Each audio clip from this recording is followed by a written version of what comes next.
What the American Tipflation?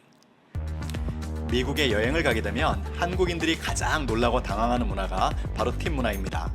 미국은 레스토랑 등에서 팁을 줘야 하는 문화가 있다는 건데요. 우리나라도 지금 카카오 블랙 등에서 시범삼아 시도하고 있죠. 카카오 감사 팁은 최대 2,000원의 팁을 줄 수 있는데 이 팁은 카드 수수료를 제외하고 전액이 즉시 기사님께 전달된다고 합니다. 해당 팁 제도에 대해서 어떻게 생각하십니까? 라는 여론조사를 해봤는데 대략 60%가 부정적이라는 의견을 차지했습니다. 그럼 이제 팁의 유래부터 현재 미국에서 벌어지는 팁 비용까지 쭉 한번 살펴볼까요? 팁의 유래는 17, 18세기 영국의 커피하우스와 술집 등에서 시작했다는 설이 유력합니다. 당시 고객들은 더 좋은 서비스를 빠르게 받기 위해 종업원들에게 돈을 주었고 이것이 팁 문화의 시작이었습니다. 이때의 팁은 돈뿐만 아니라 물건의 형태를 띠기도 했다는군요. 참고로 팁은 원래 To Ensure Promptness의 약자로 시작했습니다. 글자 그대로 신속한 서비스에 대한 대가였죠. 유럽과 달리 미국은 그 유래가 더 복잡합니다. 미국은 주로 백인들이 흑인들에게 팁을 주는 걸로 시작했는데요. 당시 흑인들은 백인들의 시중 드는 서비스 직종에서 일을 했습니다. 이때 고용주나 손님들이 건네는 작은 금액의 팁이 생계에는 큰 도움이 되었다고 합니다. 하지만 그 이면에는 또한 노동력 통제 수단으로도 사용되었다고 하네요.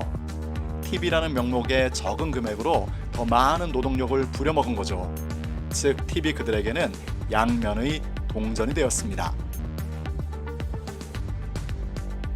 Was an extra or bonus that aristocrats or nobles gave to serfs or vassals, but always on top of a wage. When the idea came to the States in the 1850s, it was because of rich Americans traveling to Europe and coming back and trying to show off that they knew the rules of aristocratic Europe.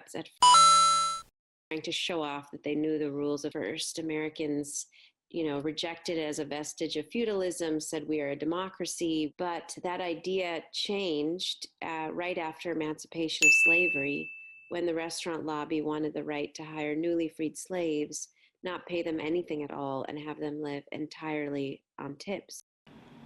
예나 지금이나 시급이 낮은 서비스 직업 노동자들에게 감사의 표시라는 것이 팁인 거죠. 하지만 감사할 대상이 없는 셀프 패스트푸드점에서는 팁을 주지 않는 것이 관례였답니다. 그런데 그 관례가 요즘 깨지고 있어요. 키오스크에 심지어 선택하기 쉽게 15%, 20%, 그리고 25% 선택지까지 마련해줬습니다. 이 화면을 들이민다면 소비자 입장에서는 어떨까요? 줘야 한다는 압박을 받겠죠? 어떠한 서비스도 주지 않는 셀프 패스트푸드점에서 말이에요.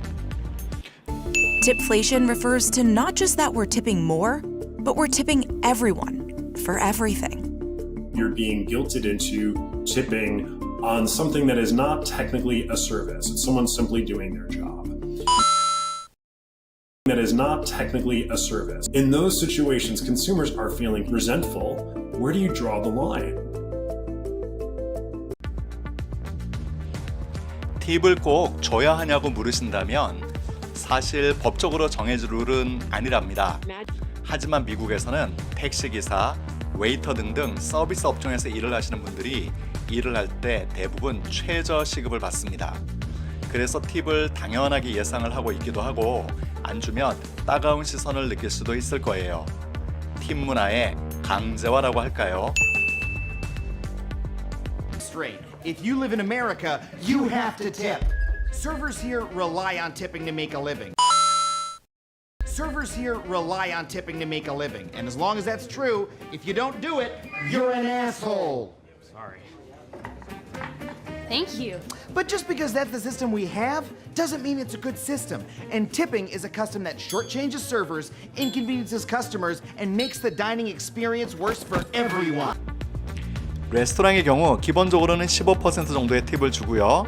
괜찮은 서비스를 제공받았다 생각되면 20% 정도로 팁을 주면 됩니다. 그런데 이게 요즘에는 특히 팬데믹 이후에 25%를 주는 게 기본 매너라고 생각하는 사회 분위기가 생긴 것 같아요. 이게 팁플레이션인데 화제 영상이 있습니다.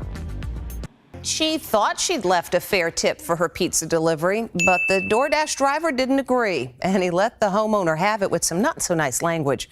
So, how much should you tip to avoid a similar run-in? It started as a normal pizza delivery.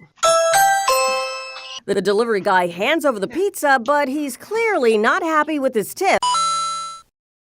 The delivery guy hands over the pizza, but he's clearly not happy with his tip, and he has some strong words for the homeowner. I just want to say it's a nice house for a $5 tip. You're welcome. That was rude. The total cost of her order of breadsticks and a medium pizza, $22.78.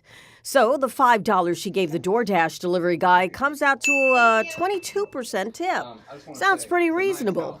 It was absolutely rude. I spoke to the homeowner, mom of two, Lacey Percival of Kempner, Texas. He could have been having a bad day and took it out on me. He could have been having a bad day and took it out on me. I just want to say it's a nice house for a $5 tip. And the fact that he pointed out that your house was nice, that seemed unfair.